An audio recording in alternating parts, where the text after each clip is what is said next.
ஸ்ரீ கதிர்காம சுவாமிகள். இந்திய தேசம் எங்கும் திருக்கோயில்கள் எந்த அளவுக்கு நிறைந்து இருக்கின்றனவோ அந்த அளவுக்கு மகான்களின் அதிஷ்டானங்களும் குறைவில்லாமல் இருந்து அருள் புரிந்து வருகின்றன. குடிமக்களை காக்கவும் நிறைவான வாழ்வை அவர்கள் பெறவும் தவம், சித்து போன்றவற்றை மேற்கொண்டு ஆசி வழங்கினார்கள் அருந்தவ மகான்கள். இத்தகைய மகான்கள் பூவுலக வாழ்வை துறந்து அதிஷ்டானங்களில் இன்றைக்கும் இருந்து வந்தாலும் சூக்ஷ்ம தேகத்துடன் தங்களது பக்தர்களை என்றென்றும் காத்து வருவதாக ஐதீகம். இதுதான் சத்தியமான உண்மை. அப்படிப்பட்ட மகான்களுள் குறிப்பிடத்தக்க ஒருவர் ஸ்ரீ கதிர்காம சுவாமிகள். சித்துக்கள் அதிகம் நிகழ்த்தி இராத சித்த புருஷர் இவர். தான் இருந்த வரையிலும் எந்த ஒரு விளம்பரத்தையும் தேடாதவர். தன்னை பலர் முன்னிலையிலும் வெளிப்படுத்திக் கொள்வதை விரும்பாதவர். தனக்கு பிறகு இவர்தான் சிஷ்யர் என்று எவரையும் அடையாளம் காண்பிக்காதவர். சுத்த சந்நியாசி, பரமயோகி. ஸ்ரீ கதிர்காம சுவாமிகளின் குருவருளுக்கு பாத்திரமான பக்தர்கள் பலரும் சுவாமிகள் இன்றைக்கும் ஜீவித்து வருவதாக சொல்கிறார்கள். தங்களது வாழ்வின் ஒவ்வொரு நிகழ்விலும் சுவாமிகள் உடன் இருந்து பல நல்ல தீர்வுகளை வழங்கி வருவதாக மெய்சிலிர்ப்புடன் சொல்கிறார்கள். பக்தர்கள் தன்மீது கொண்டுள்ள நம்பிக்கை சிறிதும் பொய்த்து போகாமல் இருக்க சிக்கலான நேரங்களில் அவர்களை இனிதே நல்வழிப்படுத்தி இன்றளவும் இயக்கி வருகிறார் ஸ்ரீ கதிர்காம சுவாமிகள். சில ஆண்டுகளுக்கு முன் கோரமான ஒரு விபத்தில் பாதிக்கப்பட்டு உயிருக்கே ஆபத்தான நிலையில் மருத்துவமனையில் அனுமதிக்கப்பட்டார் சுவாமிகளின் பிரபலமான பக்தர் ஒருவர். நிச்சயம் பிழைக்க மாட்டார் என்று மருத்துவர்களால் கணிக்கப்பட்டார் அவர். ஆனால் கதிர்காம சுவாமிகளின் அருளால் அன்றைய தினம் இரவு அவர் உடல் முழுதும் யாரோ ஒருவர் திருநீறு பூசுவது போல் உணர்ந்தார் அவர். பிறகென்ன, மருத்துவ உலகமே கைவிடப்பட்ட அவர் சுவாமிகளின் அருளால் இன்றும் பூரண துடிப்புடன் நடமாடிக் கொண்டிருக்கிறார். எங்கே இருக்கிறது ஸ்ரீ கதிர்காம சுவாமிகளின் அதிஷ்டானம்? உமையம்மையால் ஞானப்பால் பெற்ற திருஞான சம்பந்தரின் அவதார தலமான சீர்காழிக்கு அருகே ஸ்ரீ கதிர்காம சுவாமிகளின் அதிஷ்டானம் இருக்கிறது. சீர்காழியில் இருந்து மயிலாடுதுறை செல்லும் மார்க்கத்தில் சீர்காழியில் இருந்து சுமார் 2 கிலோமீட்டர் தொலைவில், அதாவது சீர்காழி நகரத்திலேயே சட்டநாதபுரம் பகுதியில் காவிரியின் உபநதியான உப்பனாற்றங்கரையில் அமைந்துள்ளது சுவாமிகளின் அதிஷ்டானம். 19/11/1962 வருடம் பிளவ ஆண்டு கார்த்திகை 4ஆம் தேதியன்று திங்கட்கிழமை தினத்தில் மக நட்சத்திரத்தன்று சுவாமிகள் நிர்விகல்ப சமாதி ஆனார்.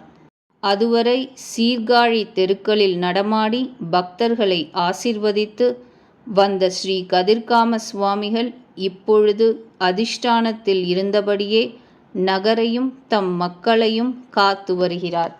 ஒவ்வொரு வருடமும் கார்த்திகை மாத மக நட்சத்திர தினத்தில் சுவாமிகளின் குரு பூஜை ஆராதனை விழா அவரது பக்தர்களால் வெகு சிறப்பாக நடத்தப்பட்டு வருகிறது. மகான்களின் அவதாரத்தை அறிய முடியுமா? அதுபோல் ஸ்ரீ கதிர்காம சுவாமிகளின் அவதார தினத்தை இதுவரை எவரும் அறியவில்லை. பூர்வாசிரமத்தை பற்றிய குறிப்புகளும் பெருமளவில் புலப்படவில்லை. சுவாமிகளின் அருளுக்கும் ஆசிக்கும் பாத்திரமான பல பக்தர்கள் இன்றளவும் சீர்காழி, சென்னை உட்பட பல ஊர்களிலிருந்து வருகிறார்கள். கதிர்காம சுவாமிகளுடன் தாங்கள் அளவலாவிய அந்த நாட்களை பற்றி அவரது பக்தர்கள் பேச ஆரம்பித்தாலே உருகி போகிறார்கள். கிட்டத்தட்ட தங்களின் குல தெய்வமாகவே கருதி பலரும் சுவாமிகளை வழிபடுகிறார்கள். சுவாமிகள் சரித்திரத்தில் இருந்து சில செய்திகளை பார்ப்போம். சுவாமிகள் பூவுலகில் வசித்த காலம் 200க்கும் மேற்பட்ட வருடங்கள் என்று சொல்லப்படுகிறது. வங்காள தேசத்தை சேர்ந்த பிரம்ம குலத்தில் அவதரித்தவர். நேபாள மந்திரி ஒருவரின் திருமகனார் என்றும் குறிப்பு உண்டு. வசதிகள் வாய்ப்புகள் இருந்தும் சுகபோக வாழ்க்கையில் நாட்டம் செல்லாமல் துறவரத்தை நாடியது சுவாமிகளின் மனம். இறைவனின் சித்தம் அதுவாக இருந்தால் எவர்தான் என்ன செய்ய முடியும்? எனவே இளம் பிராயத்திலேயே வீட்டை விட்டு புறப்பட்டார். ஊர் ஊராகத் திரிந்தார். வயிற்று பசிக்கு பிக்ஷை கை கொடுத்தது. இறை பசிக்கு தவம் கை கொடுத்தது.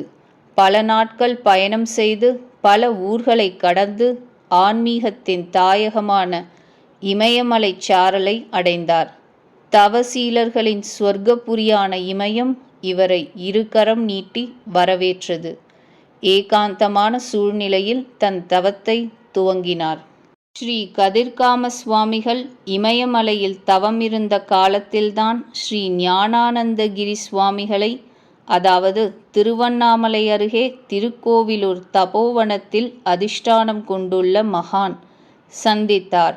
மகான்களின் மனங்கள் இரண்டர கலந்தன. இறைவன் இருவரையும் இணைத்து வைத்தான். தவத்திலும் யோகத்திலும் நாட்களை கழித்தார்கள் இருவரும். அதன்பின் இருவரும் இலங்கை சென்றதாக கூறப்படுகிறது. கதிர்காம முருகன் இவர்களை ஆட்கொண்டான். புராணங்கள் புகழும் கதிர்காமத்தின் அடர்ந்த மலைப்பகுதிகளில் இருவரும் நீண்ட காலம் தவம் புரிந்தார்கள். சாதாரண தவம் இல்லை. சுமார் 65 ஆண்டு காலத்திற்கு இந்த தவம் நீடித்தது. அறப்பணிகள் புரிந்தனர். இவர்களின் பக்தியிலும் தவத்திலும் பூரித்த கந்தப்பெருமான் இருவருக்கும் காட்சி தந்து அருளினார். இதனால்தான் கதிர்காம சுவாமிகள் என்கின்ற திருப்பெயர் பின்னாளில் இவருக்கு வந்ததாம். சுவாமிகளின் இயற்பெயர் பாலசுப்பிரமணிய சுவாமி என்பாரும் உளர். அப்பொழுது கதிர்காம சுவாமிகளை பக்தி மார்க்கத்திலும் ஞானானந்தகிரி சுவாமிகளை ஞான மார்க்கத்திலும் செல்லுமாறு முருகப்பெருமானே வழி நடத்தியதாக 65 ஆண்டு கால தவம் முடிந்த பிறகு கதிர்காம சுவாமிகளும் ஞானானந்தகிரி சுவாமிகளும் தமிழகம் திரும்பும் பொழுது பிரியக்கூடாத உறவினர்களைப் போல் பிரிந்து அந்த வனத்தில் உள்ள துஷ்ட மிருகங்கள் எல்லாம் துயரத்தால் கண்ணீர் விட்டதாக சுவாமிகள் பக்தர்கள் சிலர் மெய்சிலிர்த்துச் சொல்கிறார்கள். அப்படி திரும்பிய கதிர்காம சுவாமிகள் சீர்காழியை தேர்ந்தெடுத்தார். ஞானானந்தகிரி சுவாமிகள் திருக்கோவிலூரை தேர்ந்தெடுத்தார். கதிர்காமத்தில் ஸ்ரீ பிரம்மானந்தா என்கின்ற யோகியிடம் சந்நியாச தீட்சை பெற்றார் சுவாமிகள். அதன்பின் காஷ்மீர், இமயமலை, பர்மா போன்ற தேசங்களுக்கு சென்றுவிட்டு இறுதியாக சீர்காழிக்கு வந்து உப்பனாற்றங்கரையில் ஒரு சில பக்தர்கள் பனைமட்டை ஓலையால் அமைத்து தந்த குடிசையில் தங்கலானார். தன் உணவுத் தேவைக்காக சட்டநாதபுரம் மற்றும் தென்பாதி அக்ரஹாரத்தில் உள்ள வீடுகளுக்கு பிக்ஷை கேட்டுச் செல்வார். இதை அன்னக்காவடி என்கிறார்கள். துவக்க காலத்தில் ஒருவேளை மட்டுமே உணவு உட்கொண்டார் சுவாமிகள். மிகவும் எளிமையான உணவு. மிளகு, கீரை, பருப்பு சேர்த்த பதார்த்தத்தை உண்பார் சுவாமிகள். அதுவும் பிசைந்த அன்னத்தில் இருந்து 3 கவளங்கள் மட்டுமே உட்கொள்வார். உணவில் உப்பு சேர்ப்பதை சுவாமிகள் விரும்ப மாட்டார். இரவில் பால் அருந்துவார். இட்லியும் அதற்கு தொட்டுக்கொள்ள நெய் கலந்த சர்க்கரையும் சுவாமிகளுக்கு விருப்பம் என்று அவரது பக்தர் ஒருவர் சொன்னார். கப்பல்கார செட்டியார் எனப்படும் தனவந்தர் வீட்டுக்கு மாலை வேளைகளில் சென்று உணவருந்தி அவரிடம் மனம் விட்டு உரையாடுவாராம் சுவாமிகள். இத்தகைய அற்புத மகான் ஒருவர் தங்கள் ஊருக்கு வந்து தங்கி இருக்கிறார் என்பதை அறிந்த சீர்காழி மற்றும் அதன் சுற்றுப்புற மக்கள் அவ்வப்போது பெருமளவில் திரண்டு வந்து தங்கள் பிரச்சனைகளுக்கு தீர்வு சொல்லுமாறு கதிர்காம சுவாமிகளை நமஸ்கரித்து கேட்பார்கள். அவர்களில் பலருக்கு சுவாமிகள் அனுக்கிரகமும் செய்துள்ளார். வரும் பக்தர்களில் பலர் இனிப்புகள், திராட்சை, கல்கண்டு, பழங்கள், முந்திரி போன்றவற்றை சுவாமிகள் சாப்பிடட்டுமே என்று ஆசைப்பட்டு வாங்கி வருவார்கள். ஆனால் அவற்றின் மேல் தன் திருக்கரங்களை பதித்துவிட்டு குழந்தைகளுக்கும் அங்குள்ள பக்தர்களுக்கும் தருமாறு சொல்லி அதிலிருந்து எதையும் எடுத்துக்கொள்ள மாட்டாராம் சுவாமிகள்.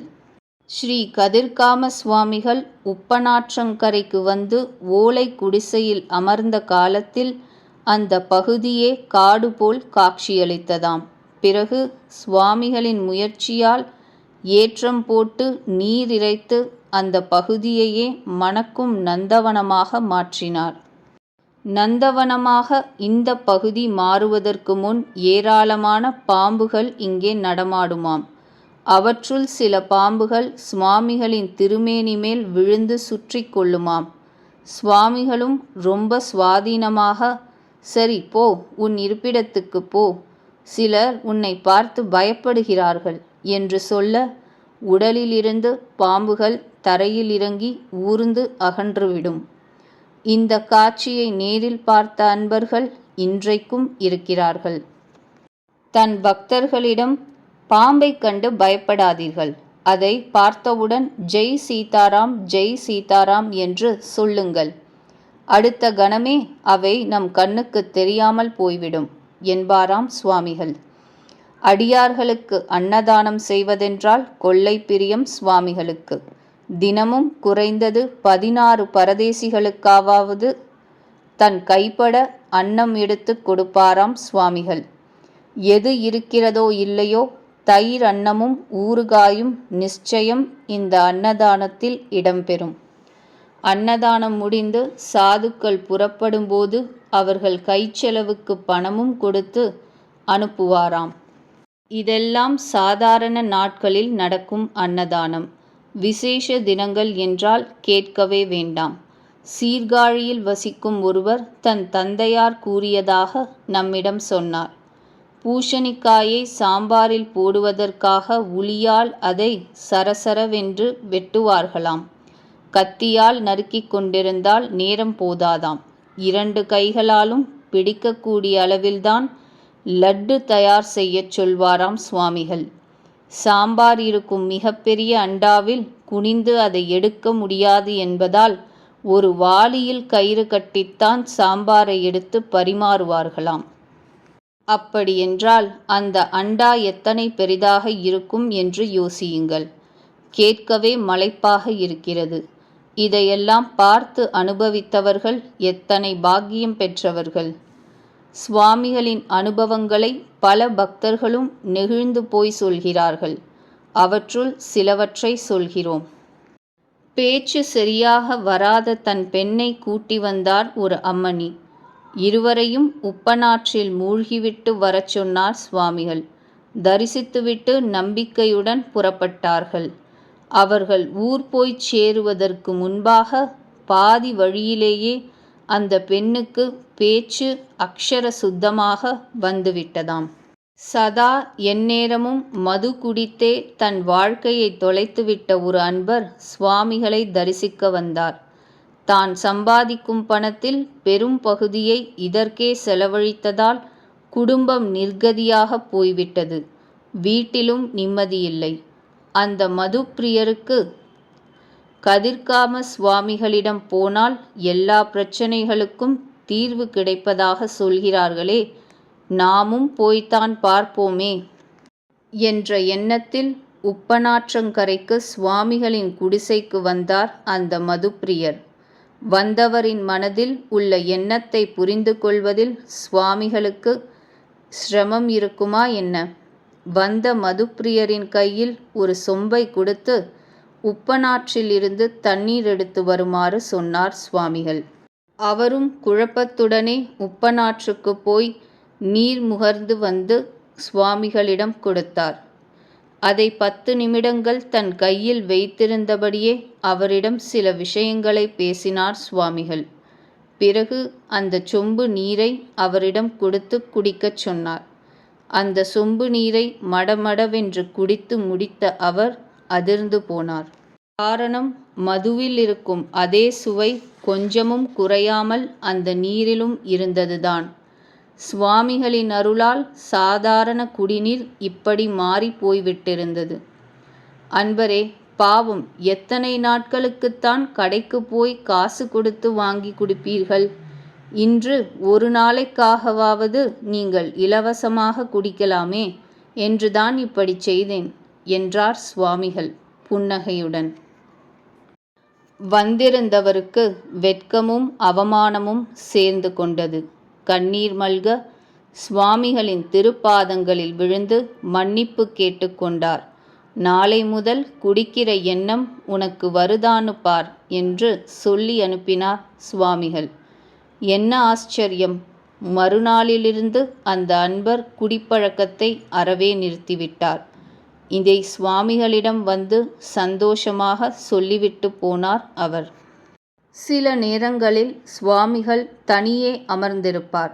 ஆனால் எதிரே அமர்ந்திருக்கும் ஒருவரிடம் வெகு சுவாரஸ்யமாக பேசிக்கொண்டிருப்பது போல் தோற்றம் இருக்குமாம். அதுபோன்ற வேளைகளில் ஞானானந்தகிரி சுவாமிகளிடம் கதிர்காம சுவாமிகள் உரையாடி கொண்டிருப்பதாக பின்னாளில் அவரின் பக்தர்கள் சொன்னார்கள். இரும்பை தங்கமாக்கும் ரசவாத வித்தையும் உடலை அக்குவேறு ஆணிவேராக பிரித்து போட்டு செய்யும் நவகண்ட யோகமும் சுவாமிகளுக்கு பரிச்சயமானவை. நவகண்ட யோகத்தில் சுவாமிகள் இருக்கும் பொழுது பாம்புகள் அவரை சுற்றி இருக்குமாம். அந்த வேளையில் பக்தர்கள் எவராவது திடீரென முன்னறிவிப்பே இல்லாமல் கதவை திறந்து கொண்டு உள்ளே நுழைந்துவிட்டால் அவ்வளவுதான். இதனால் அக்கம் பக்கத்தில் உள்ள பக்தர்களிடம் கதவு மூடியிருந்தால் திறந்து கொண்டு உள்ளே வரும்பொழுது ஜெய் சீதாராம் என்று சொல்லிவிட்டு உள்ளே வாருங்கள் என்பாராம் சுவாமிகள். அதாவது அப்படி சொல்லிவிட்டு அவர்கள் உள்ளே வருவதற்குள் சுவாமிகள் இயல்பு நிலைக்கு வந்துவிடுவாராம். சீர்காழி தென்பாதியில் சுவாமிகளே கட்டிய முருகன் ஆலயம் ஒன்று இருக்கிறது. இங்கு முருகப்பெருமான் பிரதான மூலவராகவும் தவிர ஸ்ரீ விநாயகர் மற்றும் ஸ்ரீ வேணுகோபாலன் ஆகிய விக்கிரகங்களும் பிரதிஷ்டையாகி உள்ளன. சுவாமிகள் பயன்படுத்திய சில பொருட்களும் தரிசிக்க கிடைக்கும் இந்த ஆலயத்தில் பூஜைகள் சிறப்பாக நடந்து வருகின்றன. நாயன்மார்கள் திருநட்சத்திரத்தன்று அபிஷேக ஆராதனைகள் செய்யும் வழக்கத்தை சுவாமிகள் இந்த ஆலயத்தில் துவக்கி வைத்தார். அது இன்றளவும் நடைபெற்று வருகிறது. இந்த ஆலயத்தில் அடிக்கடி தங்கும் வழக்கம் சுவாமிகளுக்கு உண்டு. இங்கே தான் கட்டிய 6 அடி அகலமும் 6 அடி ஆழமும் உள்ள ஒரு தனி அறையில் அவ்வப்பொழுது சென்று நிஷ்டையில் கூடிவிடுவது சுவாமிகளின் வழக்கம். நிஷ்டையில் உட்கார்ந்தால் சமாதி நிலைக்கு போய்விடுவார் சுவாமிகள். இந்த சமாதி நிலைக்கு நேரம் காலம் எல்லாம் தீர்மானிக்க மாட்டார் சுவாமிகள். சில வேளைகளில் 3 நாட்கள், 1 வாரம், 1 மாதம் என்றெல்லாம் கூட நிஷ்டையின் நாட்கள் நீட்டிக்கப்பட்டு விடுமாம். இந்த காலத்தில் அன்னம் ஆகாரம் எதுவும் இல்லை. சுவாமிகள் நிஷ்டையில் இருக்கும் பொழுது பெரிய அளவு நல்ல பாம்பு ஒன்று சுவாமிகளின் தலைக்கு மேலே படம் எடுத்த கோலத்தில் அவரை காவல் காத்து வரும். எப்பொழுதாவது முக்கியமான பக்தர்கள் எவராவது வருவதாக தெரிந்தால் சுவாமிகளின் காதில் உஸ் உஸ் என்ற சத்தம் எழுப்பி அவருக்கு தகவல் கொடுக்கும். உடனே சுவாமிகளும் நிஷ்டை கலைந்து சரி நீ போகலாம் என்று பாம்புக்கு விடை கொடுத்து வெளியே வருவாராம். ஸ்ரீ கதிர்காம சுவாமிகள் 200 வயதை தாண்டியவர் என்பது அவரது பக்தர்களின் நம்பிக்கை. எப்படி என்பதற்கும் அவர்கள் விளக்கம் தருகிறார்கள். கிழக்கிந்திய கம்பெனியர் இந்தியாவுக்கு வந்து ஆட்சி செய்ததை பற்றி தனது கருத்துக்களை வெளிப்படையாக சொல்லியிருக்கிறார். அதாவது அப்பொழுது கதிர்காம சுவாமிகள் இருந்திருக்கிறார் என்பது இதன் மூலம் தெரிகிறது. தவிர காஷ்மீரில் 25 வருடம், பர்மாவில் 25 வருடம், இமயமலையில் 25 வருடம், இலங்கையில் 65 வருடம் என்று அவர் இருந்ததாக சொல்கிறார்கள். இதையெல்லாம் வைத்து பார்க்கும் பொழுது சுவாமிகள் வயதை ஊகிக்கலாம் என்கிறார்கள் அவருடைய பக்தர்கள். 1962 வருடம் நவம்பர் மாதம் 19ஆம் தேதி நள்ளிரவு சுமார் 12 மணிக்கு சுவாமிகள் நிர்விகல்ப சமாதி நிலையை அடைந்தார். தான் சமாதி ஆகப் போவதை முன்கூட்டியே உணர்ந்து கொண்ட ஸ்ரீ கதிர்காம சுவாமிகள் முதல் நாள் முக்கியமான சில பக்தர்களை வரவழைத்தார். அடுத்த நாளின் திதி நட்சத்திரம் இவற்றை சொல்லிவிட்டு, நாளை ஒரு முக்கியமான தினம், நினைவில் வைத்து கொள்ளுங்கள் என்றார். அதோடு உப்பு, சாம்பிராணி, கற்பூரம், விபூதி இவற்றை பெருமளவில் இன்றே வாங்கி வையுங்கள் என்று சொன்னாராம். சுவாமிகள் எது சொன்னாலும் அதை உடனே நிறைவேற்றும் அவரது பக்தர்களும் அன்றைய தினமே அந்த பொருட்களை வாங்கி வைத்து விட்டார்கள். அடுத்த நாள் நள்ளிரவு அமர்ந்த நிலையிலேயே சுவாமிகள் சமாதியானார். அதுவரை இதற்காகத்தான் பொருட்களை முதல் நாளே வாங்கி வைக்கச் சொன்னார் என்பது எவருக்கும் புலப்படவில்லை. அதன்பின் சுவாமிகள் இருக்கும்போதே குறிப்பால் உணர்த்திய இடத்தில் அவரது நிர்விகல்ப சமாதி அமைந்தது. அதன்மேல் லிங்க பிரதிஷ்டையும் அமைந்தது. இந்த ஆலயம் உப்பனாற்றங்கரையில் அமைந்துள்ளது. பலிபீடம், நந்திதேவர், கருவறை, பிரகாரம் என்று இந்த அதிஷ்டான திருக்கோயில் காணப்படுகிறது. ஸ்ரீ கதிர்காம சுவாமிகளின் அதிஷ்டான திருக்கோயிலையும் அவர் கட்டிய முருகப்பெருமான் ஆலயத்தையும் தரிசித்து இறை அருள் பெறுவோம். திருச்சிற்றம்பலம்.